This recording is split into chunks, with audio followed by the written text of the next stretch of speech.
चलो welcome back. This is our next video for increasing decreasing function for 3rd of October। ठीक है, clear है? नहीं है क्लियर? चलो थोड़ा क्लैरिटी होनी ही चाहिए भाई। क्वेश्चन मैंने लिखा find the type 2 question, find the interval if we have a given question. और तब पता करो कि किस इंटरवल में कोई भी फंक्शन स्ट्रिक्टली इंक्रीजिंग है, स्ट्रिक्टली डिक्रीजिंग है, और सिंपली इंक्रीजिंग है, सिंपली डिक्रीजिंग है। मान लो हमारे पास इस तरह का कोई क्वेश्चन है, you have to find the interval. ध्यान से सुनो मेरी बात। अभी थोड़ी देर पहले हमने प्रूफ करने वाला में देखा स्टेप मैंने क्या किया, किसी भी दिए गए फंक्शन को डिफरेंशिएट कर दिया। ओके इसमें क्या करना है, इंटरवल फाइंड करना है। इंटरवल कैसे फाइंड होगा? There are 2 steps. सबसे फर्स्ट स्टेप क्या है, दिए गए फंक्शन को डिफरेंशिएट करो, और सेकंड स्टेप है दिए गए फंक्शन का डेरिवेटिव को यानी एफ डैश एक्स को इक्वल टू 0 कर दो। आपको पॉइंट मिल जाने हैं। डेरिवेटिव को क्या कर दो, इक्वल टू 0। पहला फंक्शन क्या है, एफ डैश एक्स। निकालो भाई इसका, एफ डैश एक्स क्या होना है, 2x माइनस 4। क्लियर है? एफ डैश एक्स क्या होना है, 2x माइनस 4। और स्टेप 2 क्या हो गया, उसको मैंने यहाँ पे स्टेप 1 को ही गायब कर दिया। चलो भाई स्टेप 2 ये है, स्टेप 3 ये है। ठीक है, स्टेप 1 क्या है, एफ डैश एक्स लिखिए। एफ डैश एक्स क्या मिलेगा, 2x माइनस 4। स्टेप 2 क्या है, F dash X put step F dash X is equal to 0। 2x minus 4 is equal to 0। X की वैल्यू कितनी मिल गई, 2। दिस पॉइंट इज कॉल्ड क्या, क्रिटिकल पॉइंट। क्या बोलते हैं इसको, क्रिटिकल पॉइंट बोलते हैं। ए अब यहाँ 1 मिल गया, क्यों 1 मिला वो भी सुन लो। यहाँ पावर 2 है, अगर यहाँ पावर 3 होता तो डेरिवेटिव में 2 मिलता, तो क्वाड्रेटिक इक्वेशन की 2 वैल्यू आती है। अगर पावर 4 होता तो 3 मिलता, तो क्यूबिक की वैल्यू 3 आती है। ओके, तो ये कोई बहुत बड़ी बात नहीं है। यहाँ 1 भी मिल सकता है, 2 भी मिल सकता है, 3 भी मिल सकता है, पर जो भी मिलेंगे, 1 मिलेगा तो क्रिटिकल पॉइंट, 2 मिलेगा तो क्रिटिकल पॉइंट्स, 3 मिलेगा तब भी क्रिटिकल पॉइंट्स। तो यहाँ 1 मिला। हमें ये जो स्टेप 3 करना है ना, this is called sign scheme. इसका नाम क्या है, साइन स्कीम। ठीक है, जो भी स्पेलिंग है चेक कर लो यहाँ पे, साइन स्कीम इसका नाम है। ओके, कर रहे क्या, जो पॉइंट मिला उसको कहीं पे भी रख दिया, बीच में ही रखना ज़रूरी नहीं है, कहीं पे भी रख दी। Left hand side negative infinity लिए, माइनस इन्फिनिटी, और राइट हैंड साइड में प्लस इन्फिनिटी लिए। ठीक है, this 2 is called critical point. Okay, this 2 divides the whole number system in 2 parts. Check कर लो, 2 इंटरवल्स में। फर्स्ट एलोकेशन कर रहे हैं अब हम लोग पॉइंट का। एलोकेशन का मतलब होता है उसको पुट करना, उसको एलोकेट करना, उसको फिक्स करना जगह पे। Minus infinity to 2 open interval ले रहे हैं। क्यों भाई, स्ट्रिक्टली का केस है, चेक कर लो, क्वेश्चन में स्ट्रिक्टली का केस है इसलिए ओपन ले रहे हैं। ठीक है, याद रखना इस बात को, बहुत इंपॉर्टेंट है। माइनस इन्फिनिटी से 2 एक इंटरवल मिला, फिर 2 से प्लस इन्फिनिटी एक इंटरवल मिला। तो देख लो भैया, हमने यहाँ पे 2 इंटरवल चूज़ किया है, माइनस इन्फिनिटी से 2 और 2 से प्लस इन्फिनिटी। अब करना क्या है ना, ये जो फर्स्ट इंटरवल है माइनस इन्फिनिटी से 2, इसके बीच में कोई भी एक पॉइंट ले लो, 0 ले ले, क्या 0 ले ले, और उस 0 को अपनी मर्जी से हमने लिया। किसी को मन किया 1 लेने का 1 ले लो, किसी को मन किया -4 लेने का -4 ले लो, पर मुझे मन किया 0 लेने का, मैं 0 ले रही हूँ। 0 मुझे बड़ा आसान सा लगा। उसको पुट कहाँ करना, फंक्शन में नहीं भाई, कर देना पुट, एफ डैश एक्स में पुट करना। एफ डैश एक्स में 0 पुट कर दो। 0 पुट किए तो कहाँ पे पुट होगा, एक्स की जगह में होगा ना। एफ डैश एक्स क्या है, 2x माइनस 4, तो -4 मिला। देखो भाई -4 मिला, -4 क्या है, लेस देन 0 है, तो एफ डैश एक्स क्या हो गया, लेस देन 0 हो गया, मतलब फंक्शन डिक्रीज करेगा। किस इंटरवल में, एफ डैश एक्स आपका लेस देन 0 हो गया, तो किस इंटरवल में फंक्शन डिक्रीज कर रहा, माइनस इन्फिनिटी टू 2। तो मैंने यहाँ पे लिखा function F X is decreasing in the interval minus infinity to 2, minus infinity to 2। ठीक है, दिखना चाहिए, दिख रहा होगा।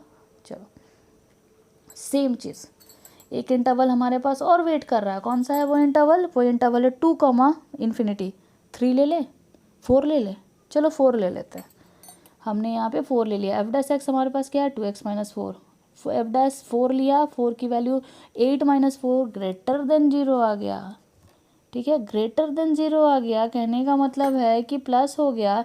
एफ डैश एक्स की वैल्यू अगर ग्रेटर देन 0 हो गई तो फिर क्या हो गया, function is FUNCTION is increasing.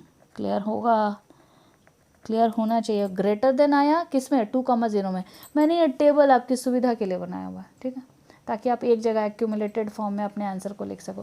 मैंने इंटरवल लिख दिया, इंटरवल का नाम है -∞ to 2, 2, मैंने साइन ऑफ f' लिखा है। अभी f' चेक किया ना हमने, एक बार लेस देन आया, एक बार ग्रेटर देन आया, तो एक में नेगेटिव लिखा, एक में पॉजिटिव लिखा। जिसमें नेगेटिव उसमें स्ट्रिक्टली डिक्रीजिंग, जिसमें पॉजिटिव उसमें strictly increasing.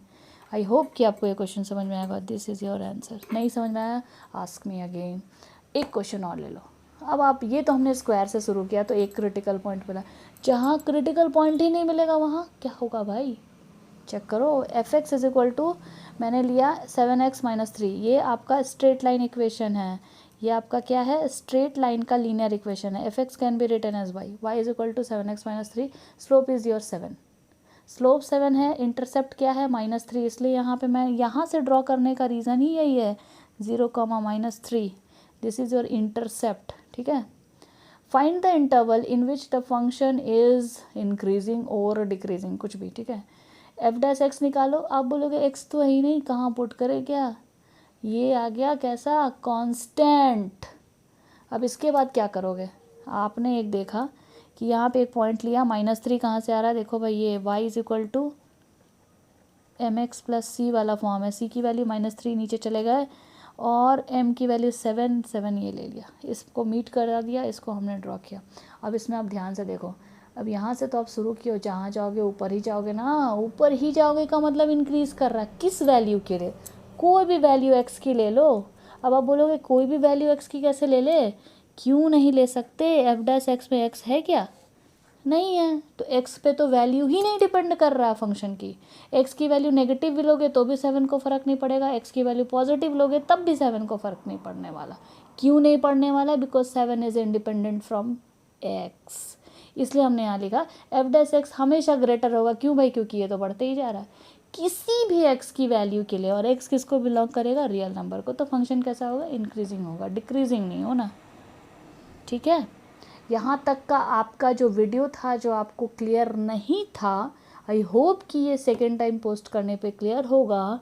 We will do 5.2 exercise which is 6.2 exercise which is increasing decreasing function.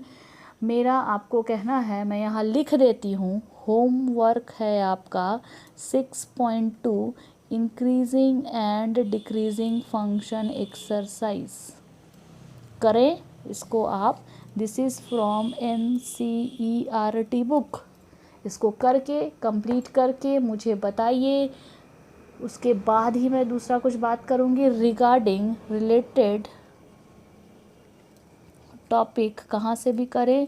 RS Agarwal book से भी करें। ठीक है। तो ये पूरा होल कॉन्सेप्ट है इंक्रीजिंग डिक्रीजिंग का। मैं फिर से रिकॉल कर दूँ, सिर्फ 2 टाइप के क्वेश्चन आने। एक कि बताओ कि क्या दिया हुआ इंटरवल में फंक्शन इंक्रीजिंग है कि डिक्रीजिंग। दूसरा कि बताओ कि किस इंटरवल में फंक्शन इंक्रीज करेगा और डिक्रीज करेगा। ठीक है, यही है बस। ये आपका बहुत इंपॉर्टेंट है। इसमें आपको 4 नंबर के कन्फर्म क्वेश्चन आने वाले हैं, 100% कन्फर्म। कोई एक क्वेश्चन आपको इन्हीं में से आने वाला है, या तो 6.2 से आ जाएगा या तो RS अग्रवाल से आ जाएगा, बट श्योर रहो आप आएगा ही आएगा। Thank you for today. All the best for your homework.